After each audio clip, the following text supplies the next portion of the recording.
साथियों नमस्कार। स्वागत है आपका अपने चैनल विवेक ओझा ऑफिशियल में। साथियों, बंदूक से निकली गोली और मुंह से निकली बोली जो डैमेज करती है उसे रोक पाना संभव नहीं है। इसीलिए दोनों को संभाल कर चलाना चाहिए, नहीं तो राहुल गांधी केजरीवाल जैसे नेताओं की तरह डिफेमेशन केस झेलने के लिए तैयार रहना चाहिए। आप सोच रहे होंगे राहुल गांधी और केजरीवाल की बात इसमें क्यों हो रही है, क्यों ऐसे दृष्टांत दिए जा रहे हैं।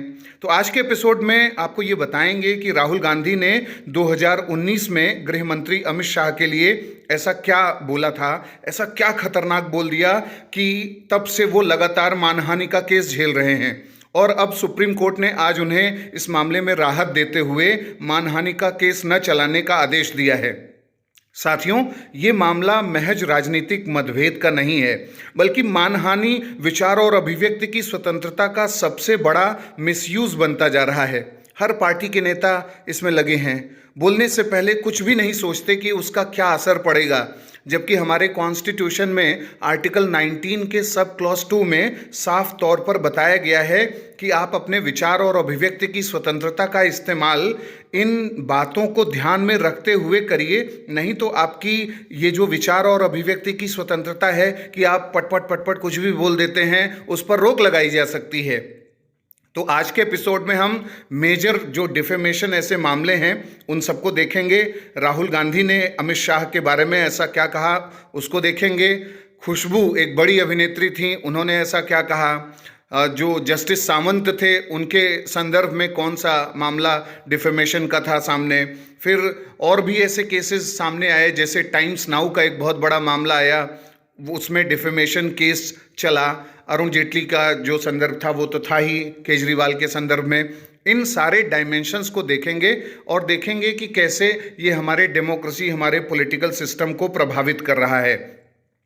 तो सबसे पहले साथियों ये जानते हैं कि 2019 में झारखंड में लोकसभा इलेक्शन के दौरान जो एक जगह है चाईबासा, वहाँ राहुल गांधी भाषण दे रहे थे। तो उन्होंने कहा कि एक हत्यारा ही बीजेपी में राष्ट्रीय अध्यक्ष बन सकता है।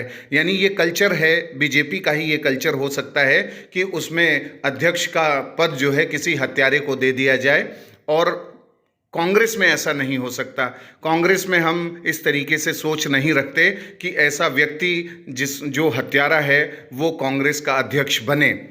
अब उन्होंने ये इतनी बड़ी गंभीर बात कह दी एक ऐसे व्यक्ति के लिए जो देश का गृह मंत्री रहा, फिर उसके बाद अभी भी हैं गृह मंत्री, बीच में अलग अलग उनके और पोस्ट भी रहे, सहकारिता मंत्री हैं और कितने बार वो सांसद रहे, तमाम चीज़ें हैं। तो उनका अपना एक पद है, उनका उस पद की एक गरिमा है, रेपुटेशन है।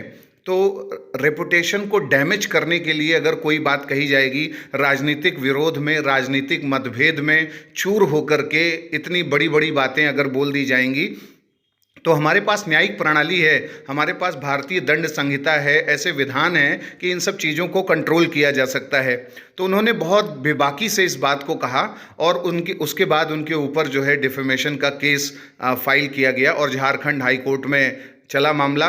और उसके बाद उन्होंने इस पे जो है स्पेशल पिटिशन लीव जो है, यानी SLP जिसको कहते हैं, स्पेशल लीव पिटिशन जो है दायर किया सुप्रीम कोर्ट में, ताकि वो बच सकें। और सुप्रीम कोर्ट ने उसको सुनवाई करते हुए, अभी उस पर भी बात करेंगे कि क्या होता है विशेष इजाज़त की अपील अनुच्छेद 136 के तहत और कैसे सुप्रीम कोर्ट के द्वारा इसका इस्तेमाल करते हुए एक बहुत ही जैसे कहते हैं कि नेचुरल जस्टिस के लिए काम किया जाता है। तो कई ऐसे प्रकरण आए, खासकर इनके संदर्भ में भी, जहां ये देखा गया कि विचार और अभिव्यक्ति की स्वतंत्रता के मामले में ये बिल्कुल भी सेंसिटिव नहीं रहे। तो ये देखा गया कि इसके पहले, यानी अमित शाह के मामले के पहले 2019 में ही 17वीं जब लोकसभा इलेक्शन हो रहा था, तो उसमें कोलार यानी कर्नाटका में 13 अप्रैल 2019 को राहुल गांधी ने एक सभा में बोला कि इन सब चोरों के नाम मोदी मोदी मोदी क्यों हैं। Nirav Modi, Lalit Modi, Narendra Modi, why are all these thieves named Modi. Nirav Modi, Lalit Modi, Narendra Modi. इसके बाद बहुत ढेर सारे क्रिमिनल डिफेमेशन जो है पिटिशंस उनके खिलाफ फाइल हुए कि भाई ये क्या बात है। और कुछ ऐसे लोग थे, उन्होंने कहा कि भाई ये तो पूरी मोदी कम्युनिटी जो है उसका अपमान है, उसकी मानहानि हो रही है। 16 अप्रैल 2019 को बीजेपी एमएलए पूर्णेश मोदी ने एक क्रिमिनल डिफेमेशन केस फाइल किया और वो भी सेक्शन 499, 500 और 504 के तहत, जो आईपीसी की धारा है 1860 वाली आईपीसी, और राहुल गांधी के खिलाफ ये केस फाइल किया गया। और बाद में 23 मार्च 2023 को जो मजिस्ट्रेट कोर्ट है वो कन्विक्टेड पाते हैं राहुल गांधी को, और गिल्टी मतलब उनको करार दिया जाता है क्रिमिनल डिफेमेशन का, और उन्हें 2 साल के लिए जेल भेज दिया जाता है। 2 साल का मतलब इम्प्रिजनमेंट मिला। जब हम देखेंगे सेक्शन 499 और 500, तो उसमें लिखा है कि अगर आप डिफेमेशन करते हैं, किसी का मानहानि करते हैं, तो उसमें फाइन हो सकता है और 2 साल की सज़ा भी हो सकती है। तो ये एक बहुत ऐसी स्थिति थी। वहाँ भी देखा गया कि राजनीतिक मतभेद में अंधे होकर इस लेवल पर जाकर के कार्यवाही की गई, और कई अवसरों पर देखा गया कि अलग अलग पॉलिटिकल पार्टीज ने इस तरीके का इस्तेमाल किया। केजरीवाल पर भी आरोप लगा। केजरीवाल ने क्या किया, अपने 4 दोस्तों के साथ मिलकर के, संजय सिंह, राघव चड्ढा, आशुतोष और एक कोई वाजपेयी थे उस समय, उनके साथ मिलकर के इन्होंने अरुण जेटली पर बहुत गंभीर आरोप लगाया कि 1993 से 2013 के बीच में दिल्ली और जो डिस्ट्रिक्ट क्रिकेट एसोसिएशन है, यानी दिल्ली क्रिकेट एसोसिएशन के प्रेसिडेंट के रूप में जेटली ने वित्तीय धांधली, फिनेंशियल इरेगुलरिटी की थी। अब उसके बाद जेटली ने 10 करोड़ रुपए का डिफेमेशन सूट फाइल किया, और उसके बाद माफ़ी मांगनी पड़ गई। केजरीवाल अपने 4 दोस्तों के साथ मिलकर के उन्होंने माफ़ी मांगी, माफ़ कर दो भाई, कहीं जेल ना हो जाए। तो इस तरीके से कार्रवाई भी करनी जरूरी है। अगर कोई डिफेम कर रहा है, कोई रेपुटेशन खराब कर रहा है, रेपुटेशन के चलते बहुत से लोगों की नौकरी चली जाती है, डिस्क्वालीफाई मेंबर ऑफ पार्लियामेंट से हो जाएगा, या तमाम ऐसे लोग हैं जिनको सुसाइड करना पड़ सकता है, तो इसलिए ऐसी चीज़ों को छोड़ना भी नहीं चाहिए।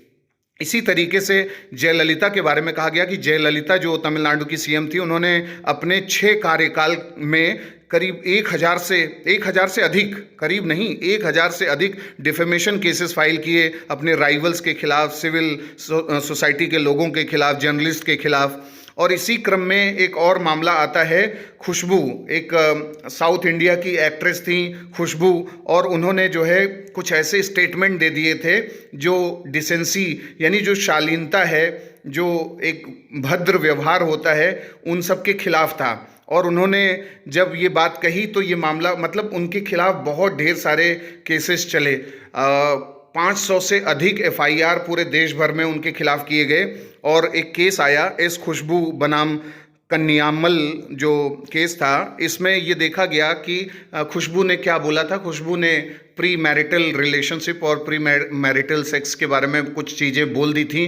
उन्होंने एक बात कही कि जो भी व्यक्ति है जिसकी भी शादी होने वाली है, जो उसकी फियांसे है, तो वो मतलब एजुकेटेड कोई भी मैन अगर है तो वो भरोसा नहीं कर सकता इस बात का कि उसकी फियांसे वर्जिन होगी। या फिर उन्होंने एक और बात उसमें ये भी कह दी थी कि अगर कोई भी महिला जो है प्री मैरिटल सेक्स में है या फिर कुछ इस तरीके की चीज़ें हैं, तो ऐसी स्थिति में उसे जो सेक्सुअली ट्रांसमिटेड डिजीज़ हैं और प्रेगनेंसी, उससे बचने के लिए हर तरीके के प्रोटेक्शन को देखना चाहिए। अब इसे शालीनता के खिलाफ माना गया कि ऐसी बातें सब जानते हैं, इसको कहने की ज़रूरत नहीं है, और आप अगर समाज में इस तरीके की बातें बोलते हैं तो उसका एक नेगेटिव इम्पैक्ट पड़ सकता है।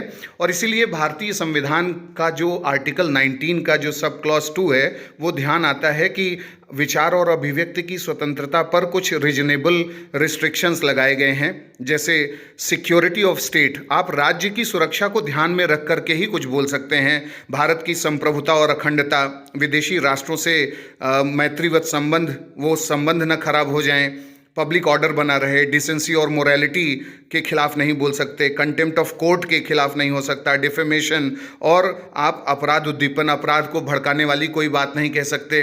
तो इस तरीके की जो चीज़ें थी, जस्टिस जो सावंत थे उनके खिलाफ जो है जब किया गया, उनका 15 सेकंड तक दिखा दिया गया। अब वो दोषी थे नहीं, 15 सेकंड तक टाइम्स नाउ वालों ने दिखा दिया, 100 करोड़ का डिफेमेशन केस फाइल हो गया था। ऐसे तमाम केसेस देखे गए। एक बार लालू यादव ने कह दिया कि मेरा बस चले पहले मैं गृह मंत्री होता तो वरुण गांधी के ऊपर रोलर चलवा देता, मुस्लिम विरोधी स्पीचेस देने के चलते जो वो ऐसा काम करते हैं, रोलर चलवा देता। तो ऐसी बातें लगातार कही जाती हैं। ये सब जो बातें कही जा रही हैं राजनीतिक मतभेद में, इनकी एक सीमा होनी चाहिए। आपका क्या विचार है, क्या सीमा होनी चाहिए, आप हमें कमेंट बॉक्स में बताएं।